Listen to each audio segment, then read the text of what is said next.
इस वक्त एक बड़ी खबर मिल रही है। दरभंगा पुलिस को बड़ी कामयाबी मिली है। जी हां, हत्या के आरोपी सर्वेश पासवान की गिरफ्तारी हुई है।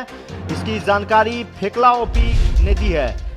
बीते 25 फरवरी को ऑर्केस्ट्रा देखने के दौरान एक शख्स की मौत हो गई थी और उसमें खबर है कि मारपीट की, जिसके बाद एक शख्स की मौत हुई थी। रघुनाथ यादव उसका नाम था और उसके बाद से पुलिस लगातार आरोपी को खोज रही थी। हालांकि अंत तक कामयाबी जरूर मिली है पुलिस को। आप देख सकते हैं टीवी स्क्रीन पर लगातार हम एक्सक्लूसिव तस्वीरें दिखा रहे हैं। जो ये आवेदन दिया गया था आरोपी की ओर से, उसके बाद पोस्टमार्टम का जो रिपोर्ट आया है वो सामने है आपके टीवी स्क्रीन पर। लेकिन जो बड़ी खबर है, इस वक्त को पुलिस को बड़ी कामयाबी मिली है। जी हां, दरभंगा न्यूज एक्सप्रेस पर आप एक्सक्लूसिव खबर और सबसे पहले देख रहे हैं। ये आरोपी है सर्वेश पासवान, जिसको लगातार पुलिस खोज रही थी।